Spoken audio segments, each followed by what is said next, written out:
Hey, welcome all my right thinkers. Thanks for tuning in to check out your boy, P-Funk. Thinking right, out here in the lab. I'm not just in one book, I'm in two books. I got some information that I need some help, so I'll go get my backup. So let's go. This is going to be a good lesson. Hope you enjoy it. Let's go. Rightisms, 25 rules to live by. Storytelling, story with a message. There's a message in my stories for life. I give life lessons. You tune in and receive them. I appreciate you. We got a good thing going. Let's do what we do. Right thinking, mission is to enlighten, inspire, educate, and motivate you, the individual, to a higher spiritual level of enlightenment. Right thinking's way of life through mental and spiritual discipline, practice daily, will help and guide you to obtain your goal of reaching spiritual enlightenment, aka know thyself. My mission is that all right thinkers know thyself. If you're a right thinker, your goal is to see where we're going with this. Know thyself. Let's get there together. So I ask the question, do you know you? You will when I'm through. Yeah, that's what I do. It's rhetorical, but if you don't have an answer for yourself, tune in. I got you. A person who knows not and knows not that they know not is foolish. Disregard them. A person who knows not and knows that they know not is simple, but you can teach them. That's why I do what I do for you. I appreciate you too. Stay tuned. I got more for you. A person who knows not and believe and think that they know is dangerous. Avoid them. I do. A person who knows and knows not that they know is spiritually asleep. I can awaken them. I'm the spiritual alarm clock here to wake you up with knowledge of self. That's what I do for you. A person who knows and knows that they know is wise. Follow them. All these persons reside in you. Right thinkers, know thyself, and always to my be true. Right thinkers, whenever we see our Egyptian god and goddesses, we're going to see them in what they call anthropomorphic and zoomorphic iconographs. You see these right here? This is Haru, This is Haru. This is Mihert. This is Aset. And this is Amun. And you look at all their headgear, okay? That identifies them, okay? It's like a calling card, okay? And I got a book here that's going to show you. I got a whole bunch of them. But the idea is, you see them all, okay? But they all have a purpose, and they all have a story, and they all have something to do with your character, you as a person. Just like the Bible is a story about you, your life, and things that you're going to go through. We had that a little bit laid out way before they come along. We did it with anthropomorphic and zoomorphic iconographs and what we call the Netarian religion. The Netaru, okay, I just showed you, may be depicted, again, anthropomorphically or zoomorphically in accordance with the teachings. They're there to teach. They're there for a purpose. Stay with me. About Neter. And that is being, whatever is being taught or a lesson that's being conveyed through them. I use them, we use them to make a point, to teach you how to understand the gift. When you see, let me get to the lesson, how about that? All the headgear represents something. And if it's an animal, it's that animal's gift. You never see Ra without the falcon head. Why? You're not a man. Why? Is it an aspect, a concept? That's why. So he ain't human.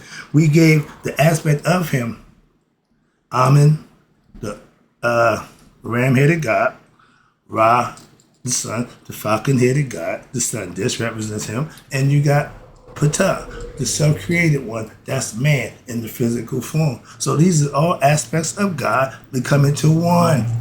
Duality is having a choice. Once you're here, you have a choice to do right or wrong. Your choice. That's what being human is all about. Come here to pass the test and see how you live. How mayat did you live conceptually. But I'm going to break all those down. I'm going to give you a few right there. This is one paragraph, but I'm going to preach today. Why? I'm going to stretch it out with some stories and some concepts that can hopefully break it down so you can understand it a little more better. In layman terms. How about that? All right, I'll give you real life examples. How about that? Many people ask the question, why are the Netaru, gods and goddesses, depicted anthropomorphic forms or zoomorphic forms The Neteru may be depicted anthropomorphically or zoomorphically in accordance, again, with the teachings that's being conveyed. Now, I'm going to tell you about the headgear and significance of everybody have a different headgear to signify who and what they represent. Again, all right, here we got a picture of 4 people. We have 4 pictures.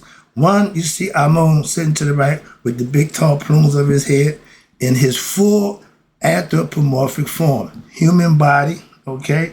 Human total, okay? A man, okay? In the form. Now that's Amun, the hidden one, okay? We know he's hidden. We know he's a spirit, but we're going to give him an identity. That's Amun. That's what he represents in the form of that man, okay? And watch this. He's in full human form. The goddess Haru, which is on the floor with the wings spread, she's in zoomorphic form. The Neteru, okay, wait a minute, okay, excuse me. Haru, yeah, in her full zoomorphic form, which is animal form, which is cow, lower left, okay, and the god Haru in the composite part. Now you see his body as a man, and his head is of what? Of a falcon, okay, from the left. Haru is in a composite form, which what? With a human body and the head of a hawk. Okay. Now, this depiction of Haru is imparting what? There's a message. There's a message there without words. It signifies imparting that he is divinity. Haru holds the key to the hawk-like energy. If you know anything about the hawk and the falcon, they fly higher, faster than any bird, so he represents that. Nobody else had that calling card but him and Ra, okay, and Asar, okay? It's all symbolic as godly, okay? Him up there, that's what signifies. And he represents the teachings that a human being, listen, has the Haru-like aspect. That's what I said, Haru is in me and you. That's the spirit of our Father, which is Asar, which is discovered, hello, and leads to what? Lordship or kingship over oneself and rulership over what? Over creation. And by becoming like Haru, me and you, an enlightened master, what? Of time and space, right here on earth in the flesh. Sound familiar, Christ? Of course, this means attaining, you ready? Nihas. Before we had Christ here, we had Nihas. We still have Nihas. How about that? And the great goal, why? This is the great goal of life. Whatever you call it, whatever you label it, however you get to it, it still come back to the same thing, what? Self-mastery. Okay? No, a spiritual enlightenment, anointed, whatever, again, you know, when you achieve it through practice and a philosophy, dogma, religion, whatever you want to call it, but if you practice it correctly, the end result should be in your favor.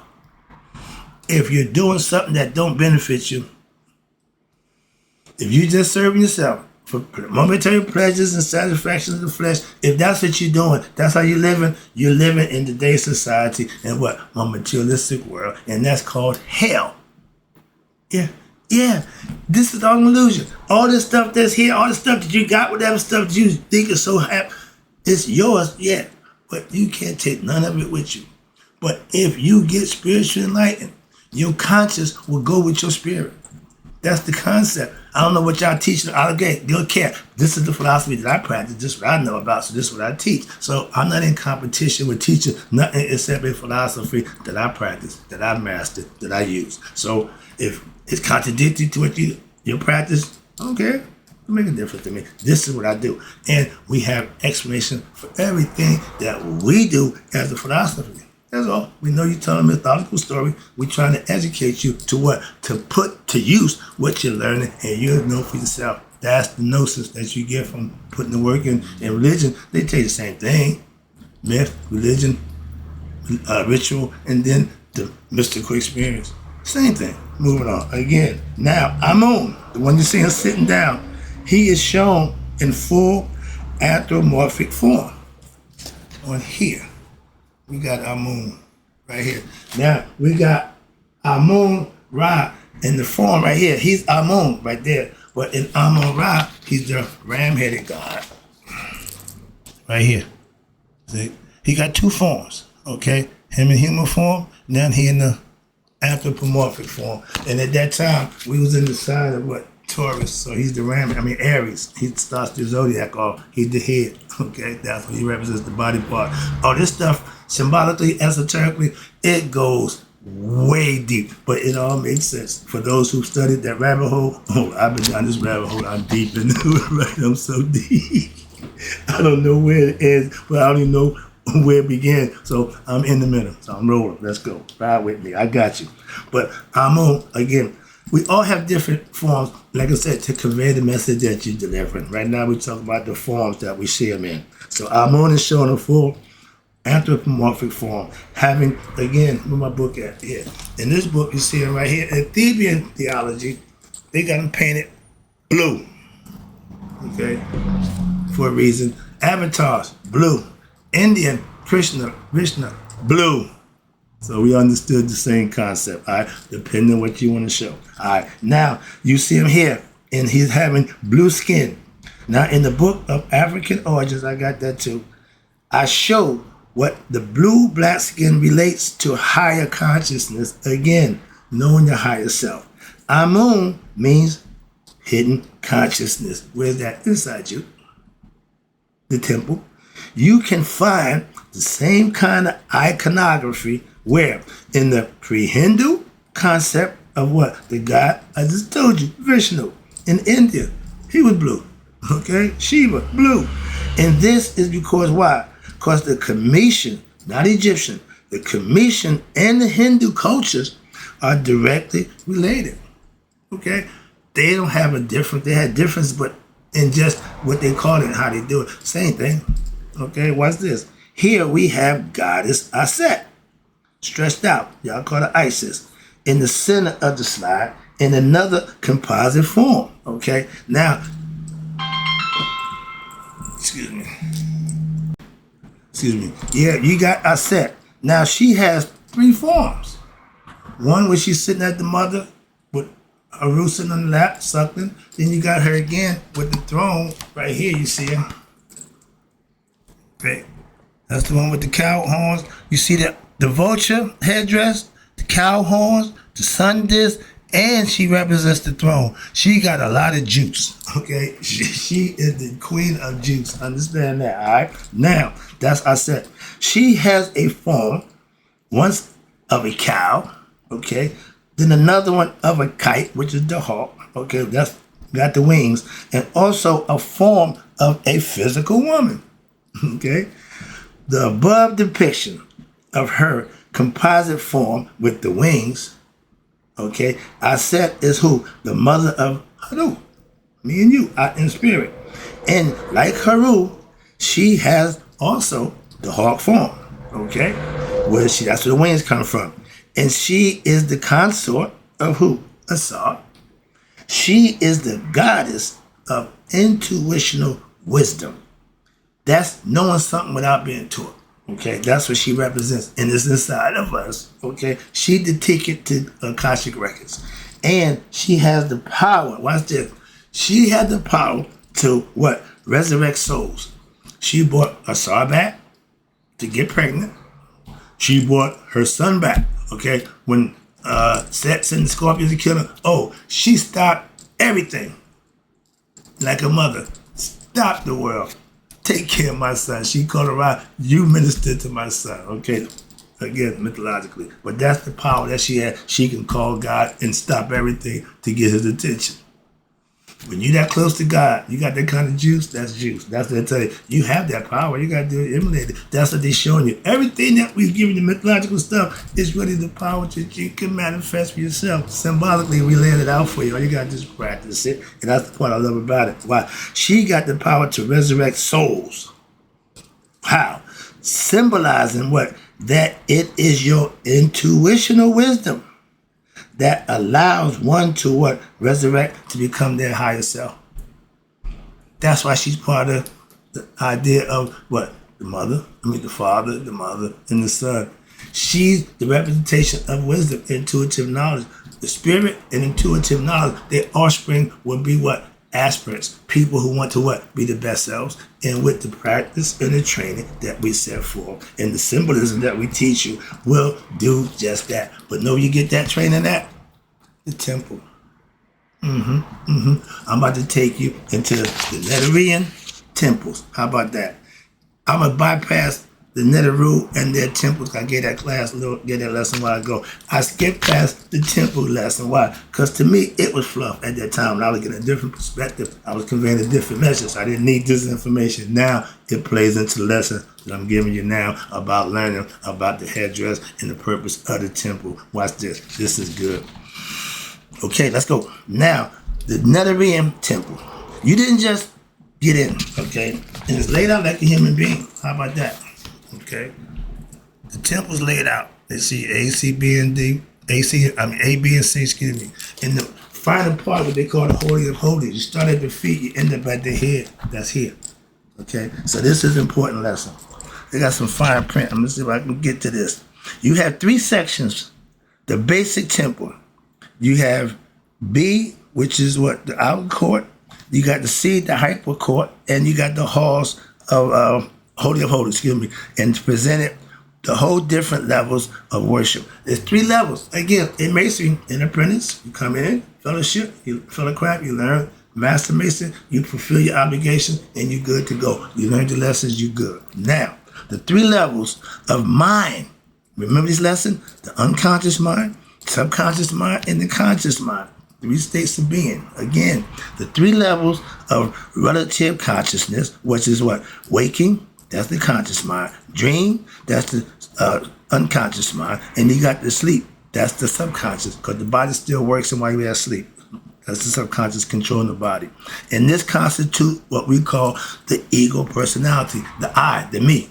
Okay? But these are 3 consciousnesses. If you become Tahuti, which is you get your mind right, you think right, you function right, you become great on 3 levels. That means you will be physically great, spiritually great, and higher level great, okay, mentally. So religion encompasses also what? 3 levels, starting with the myth, the ritual, and the mystical philosophy, aka the experience. If you put the work in, something will happen. The Kundalini serpent only activates when you what? Live right. That's the secret. And I got letters for the Christian. I'm going to beat y'all up. But y'all got the serpent thing. Y'all got the serpent thing way wrong. And rather admit that, y'all still riding under the serpent in the garden. He didn't lie. Moving on. Okay? Now, in ancients, the serpent was the knowledge. Brought the knowledge. And that's what he did in the garden. No difference. But watch this. Now you got what you call the great trinity of creation. That's the 3 gods in one. Amen, Ra, Ptah. Okay? That's the foundation that you can stand on. It won't give. It won't break. Okay? That means your belief system is founded on the truth. You ain't got to worry about it. Okay? I will not be moved. Okay? So that's the temple breakdown. So you go right here. This is going to be good. Yeah, I should have enough time. This is the New Kingdom temple, which can still be seen on the trip if you go to Egypt to this day. Okay? It was built around, this is one of the latest period temples from around 2000 BCE to 1800 BCE. And the inscriptions on the outer temple walls are still visible to the day. Although most of the colors are faded, understandable, but some of the colors still remain, however. That's a bad man. With the use of special instruments, it has been possible to detect the original colors and create an accurate reproduction of the show how the temple looked in ancient times. The reconstruction, I love when they do that. Boy, them colors jump out like crazy. But some of the scenes of the outer temple walls show what? The king worshiping the god and goddesses, and in different scenes of the Netherrean myths. The purpose of this is to what? For the expression and the promotion for the outer expression of the teaching through the temple. This is for what? The outside of the temple to see, for those. This is an outer teaching, what they call exoteric teaching. That's giving you the bullshit, okay, the basic, okay, not the BS, but pretty much just the basic. Nothing exciting, but yeah, but masses, y'all lazy, y'all to take that. So they count y'all as being what? The masses who are what? Ignorant. So they just give you esoteric teachings. But exo means what? Again, outer teaching, the outer layer, just the top part. Esoteric is what right thinking philosophy teaches. I teach you what? The meaning, inner meaning. The esoteric teaches the reserved for what? The interior portion of the temple. You don't go to the next level if you just into that. No, in order to come here, you got to show some desire, some want to. Okay, no, okay. But the next hall, watch this. The next hall, excuse me, the first section of the temple, everybody's invited. They call that the peristyle, which is the court, or the hall, which is it is called the peristyle court or hall because of the way the columns are placed on the outside. So everything's inside the columns. And these columns are placed in what they call peripheral on the outside, the edges. Got it? But allowing the court to be open to the sky, the next hall, moving toward the interior portion of the temple, is now called the hypostyle. Why? Hypostyle means what? That there are many columns. Hyper means many. What this temple is trying to recreate is what? Is the original mound of the creation. And that is, the teaching is that the creation occurred when what? When God came into the primordial ocean, he said what? His name. And he created. And watch this, his name, and then the water started vibrating, shaking. Then out of these waters emerged a mound, a little point where God was now able to what? Sit and do his business. That's where Atum comes in at. He's the one that does the work. He's the worker spirit. And that mound is in what? The Holy of Holies, which is here, your head. From the feet, the midway, from the start of the feet, you get midway through the hypostyle, you reach the head, they call it the Holy of Holies.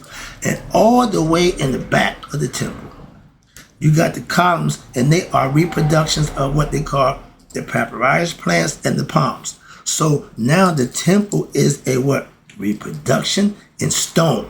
Again, they call Egypt the library in stone. Why? They burned the papyrus up. We went to that a few times over, so we put it in stone. That's why.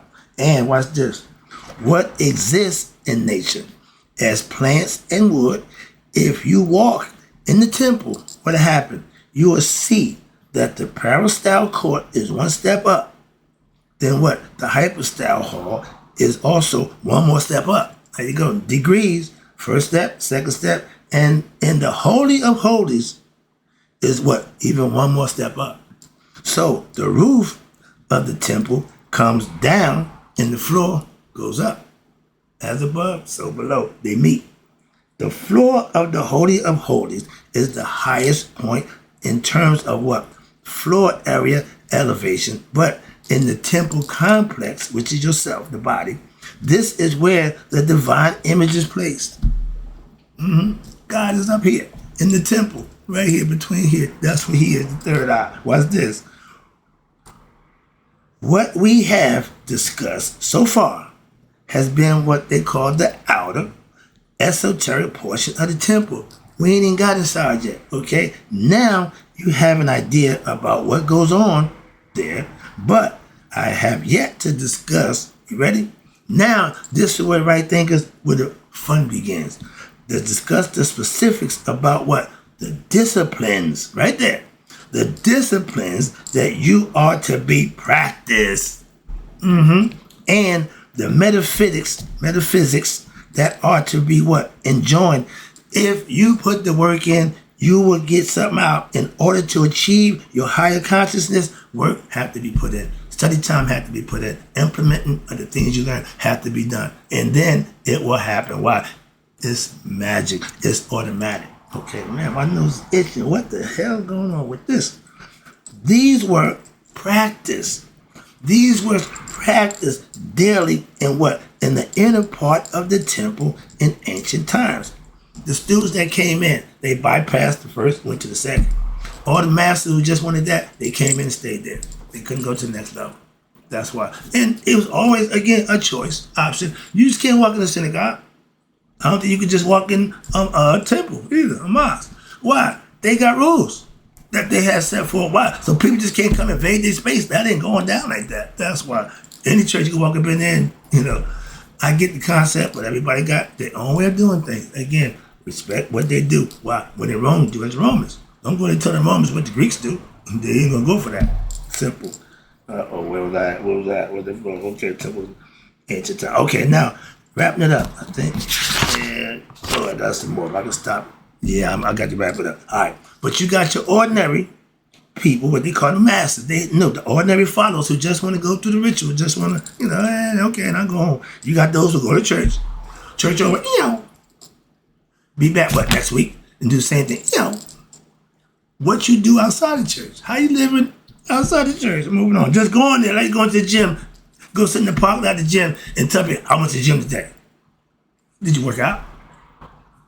No, I went to the gym. What the hell you going to the gym for? Again, that's the point. Okay, moving on. But the masses who worship and give what? Their offering, come drop something to plate, and I'm out to the temple, outside the temple. Okay, they know about y'all. But they are not permitted to enter in the temple. Why? They are not purified enough or ready to understand and follow the depths of the mystical spiritual teachings. You got to be willing to do this. You just can't go into an organization and say, there's some rules. Okay, I can't just get this hat because I have something I had to do to get this. That's the difference. So this is more advanced teaching. Again, you can go to school, high school degree, you good. But if I got a college degree, I'm going to get a better situation in life. Why? Because you didn't go as far as I did. That's the game is won at the top. Everybody start out down here. Some of us end up up here. And what's this? It's really advanced teaching, and it cannot, I see now, what I do cannot be given to what? The ignorant, the masses. I know I'm not commercial. Why? I don't want this. It will not be useful to them. That's why. It will be a worse, watch this, it will be a waste of time to do what? For them until they are what? Purity of mind and body. They got to want it. I'm only here for those who want what I'm teaching. Let me wrap it up right now. They have to do work in purification, and to qualify, to be a qualified spiritual aspirant, it means work. This means to study the teachings when daily and living by the teachings, righteousness, order, and truth, and the daily practice of what? Devotion to the divine and meditation of the divine. Right there. The outer parasite, I'm going to stop right there. But if you put your work in devotion to divine, not just all the time preaching or praying, but doing good deeds, living right, doing the right thing, you get rewarded. Trust me, I know that part. I'm going to stop right here. I got some more stuff for you, but I see the clock. But I'm getting happy. Why? Because I'm doing what I like to do. Tricks, teach, and enlighten you. Hopefully that can help you be a better you. That's my job. That's the lesson. In closing, right thinkers, may you all let it be 100. Me 100 miles a day. So I never let my right thinkers have passed away. I'll be right back.